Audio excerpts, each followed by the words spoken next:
Dami dito. Madami ah. Wala yung kutsara ko. Ha? Nasaan ba? Are? Naiwan. Ako'y magkatato.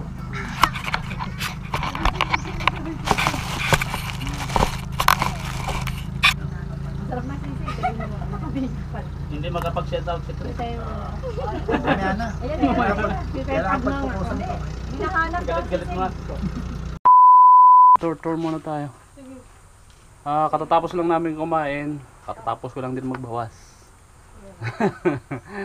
Yun, tapos maya-maya ligo tayo sa dagat. Pero dapat may ano tayo, goggles sa mata, goggles para sa mata. Kasi mamumula mata natin dyan, maalat. Then, yan lang yung ano nila dito. Maganda naman, tahimik, relax. Tapos may mga ihawan pa sila dito. Then,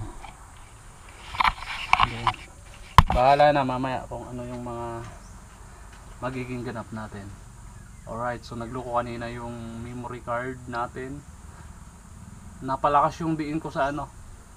Tinatanggal ko kanina, napalakas yung diin. Tapos nabaon. Buti na lang, sinungkit ko ng ano, natanggal ulit. So kung hindi, alright.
Right, so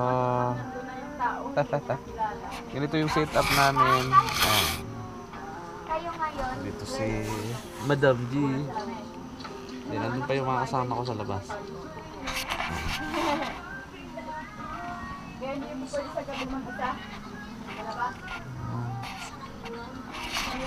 So, yan.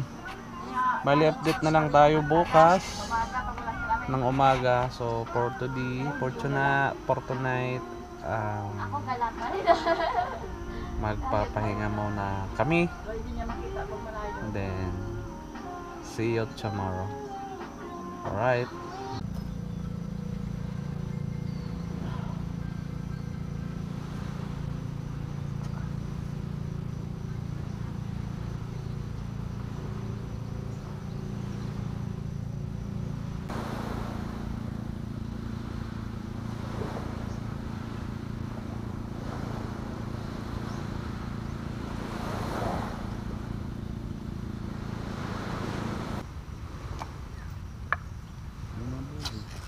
Marami palang mag-overnight dito.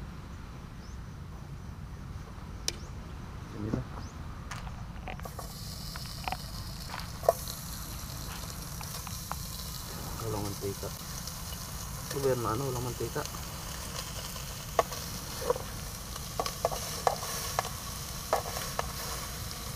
Bibikit yan. Bili ka mantika.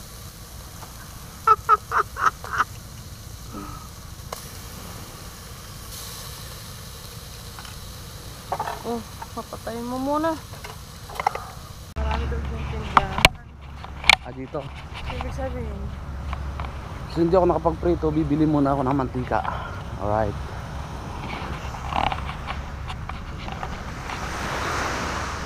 mga idol. May tindahan daw dyan. Meron pa. Malapit lang. Pasok po dyan, tindahan po yan. Ayun, thank you. Ito, meron na dito tindahan. Please. Ah.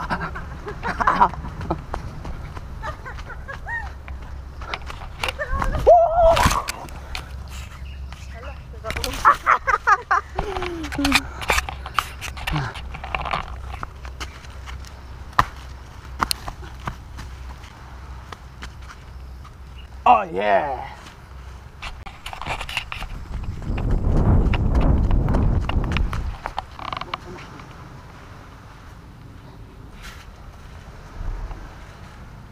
Ano lang, yung mga liliit na pouch?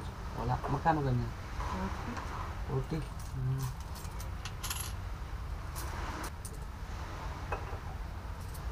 So,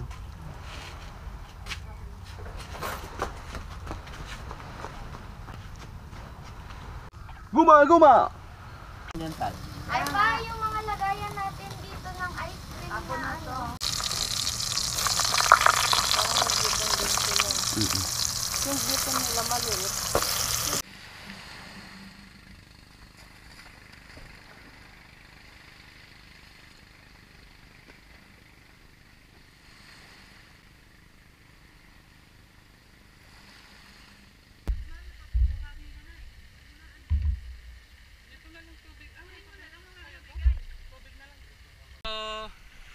Ayan, nakahuli kami. Nakakita kami ng ano, Shih Tzu. kapalit ni Dupi. Hello. Oh, hawakan mo to. Laro lang muna ako. Ha? Ha? Ganito.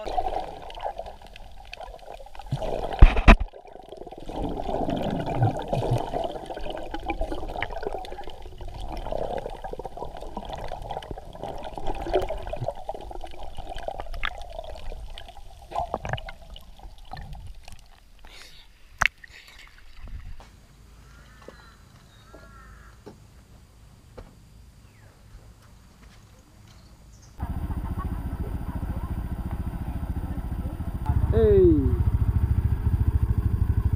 Hawakan mo nga. Hey.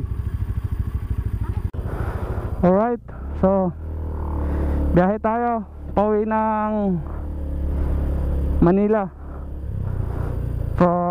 Simula dito sa pagbalik Pagbilao Quezon dito sa Isla Chica.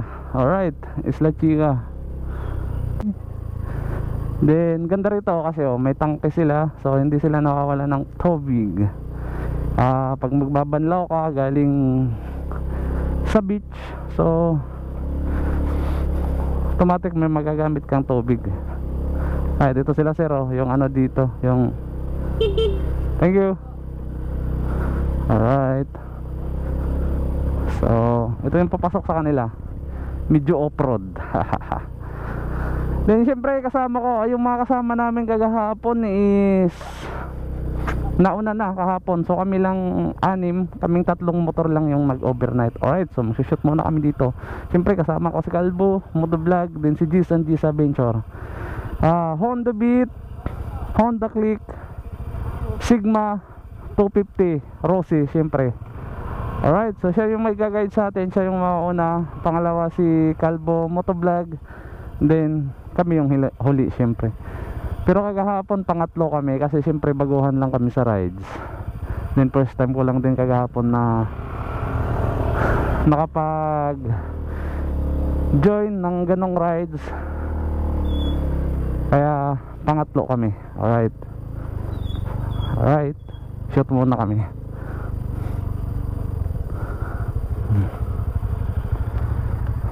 Pauwi na tayo. Then pa mamaya pag nakaranta na dumaan tayo ng gasolinahan, magpapahangin tayo. Full tank pa naman yung gas natin. So kahit doon na tayo magpagas sa may bandang Kalamba. Alright, ride safe sa aming lahat. Let's go.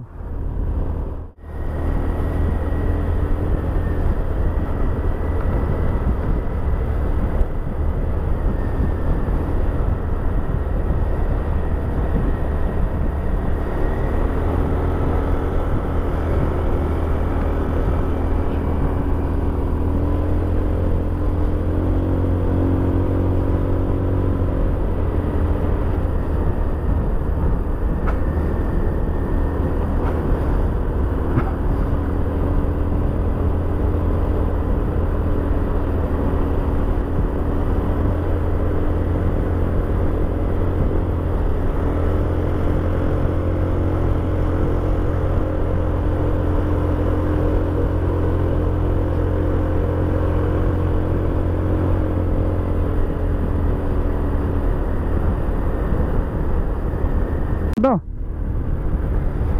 Woohoo!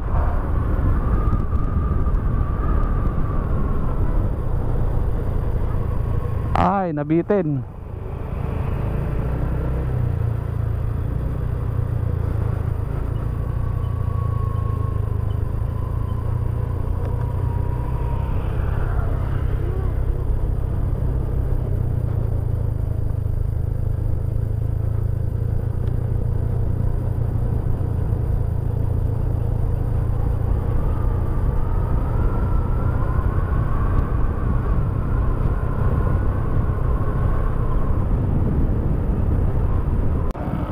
Yun, so andito na kami sa highway. Nagpahangin lang kami dito kila kuya.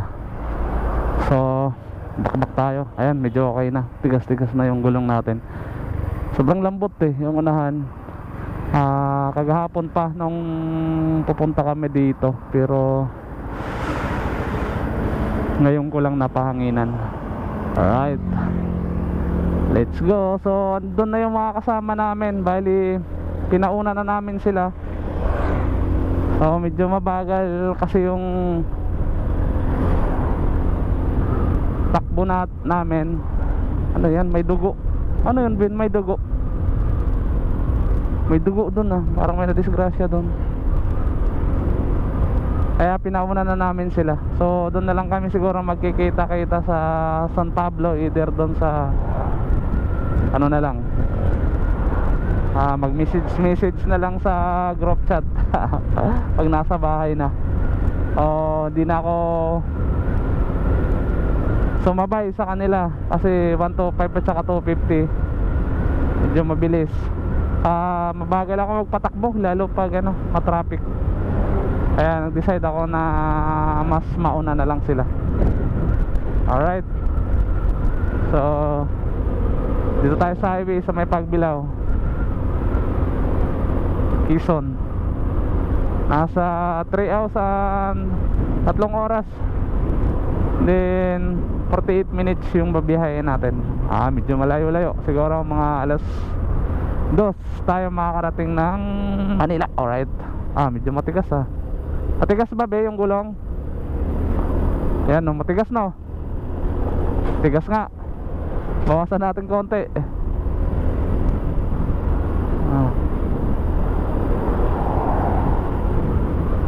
Tigas, matagtag. Bawasan lang natin mga kamonggi. Medyo napasulit yung lagay ni kuya ng hangin.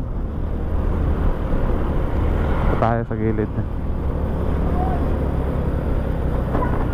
Tigas nga. Lakas ng tagtag. Bawasan lang natin konti. Medyo kargado sa hangin. Yan something. Alright, medyo okay na yung gulong natin. Maganda na rin yung takbo, hindi na siya pigil. Maghapon nung pupunta kami dito, masyadong pigil hapon tayo makakarating dito sa Manila, mga bandang alas 2 siguro.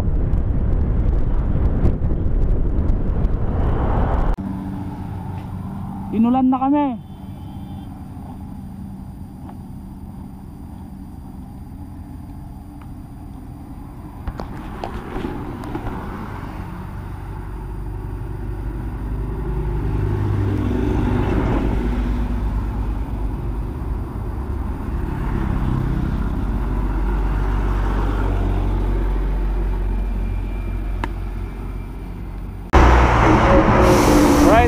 Dito pa lang kami sa may Sariaya. Nagtanggal lang kami ng kaputing. Mainit, di naman na umuulan. Tara. Alright, so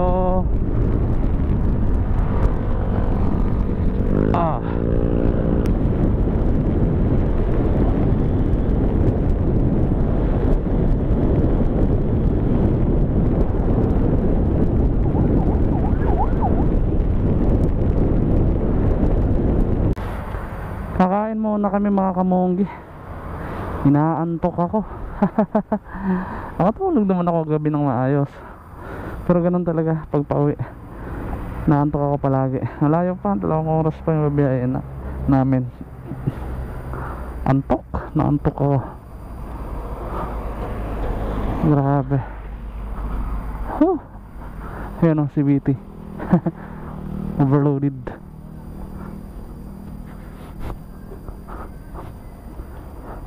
Ay ate. Ano ulam mo? Magkano dito? Depende po sa ulam. Yung Bicol magkano? 85. 85 Bicol. Ito. 100 po yung maliit, 120 po yung malaki. Sinaing. Sarap niyan. Ito sa akin te. Yung mahal mo. Sinaing. 120. Medyo mahal ng konti. Hayaan mo na. Pero parang masarap naman. Tara, kain muna kami.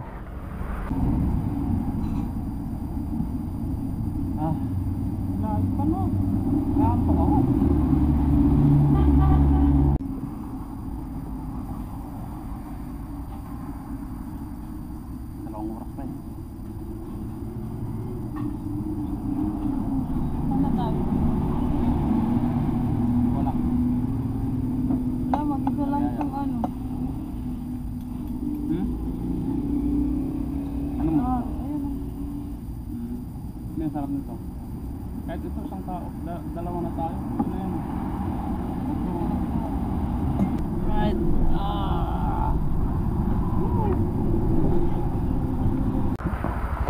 Alright. Biyahe tayo. Nakatulog ako dyan. Naantok ako eh. Padami din yung kain. Naka-4 na rice ako. So 2 hours and 34 minutes. Ba? 1 oras pa lang yung binabiyahe namin na yan. Tara, dahan-dahan tayo. Ganda na yung ganon. Kaysa naman pipilitin natin yung sarili natin na magmotor na inaantok tayo. Delikado yon. Yun ang wag na wag nyong gagawin mga kamonggi. Kung hindi kaya, pahinga. Gilid, idlip sa gilid. Kung may maiidliban sa mga lilim, ganun lang naman. Saka tayo naman yung may hawak ng manubili natin. So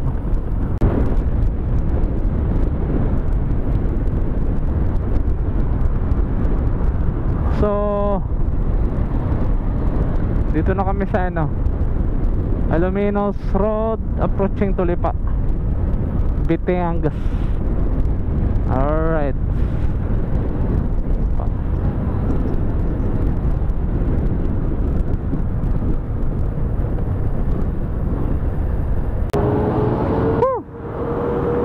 So dito na kami sa Kalamba, sa wakas. Malapit na lang.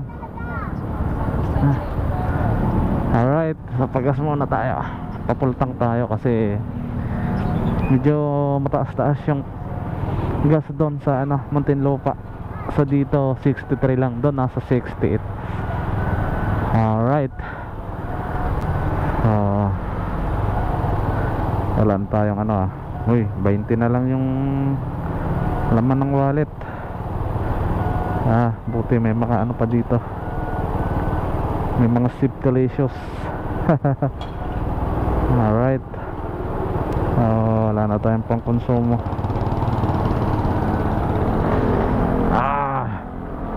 Let's go. So paano? Hanggang dito na lang siguro mga kamonggi yung vlog ng Pride to Quezon part 2. So dito ko natatapusin. Maraming thank you sa inyong lahat. Daghang salamat. Damo nga salamat an iyo pamati. Alright.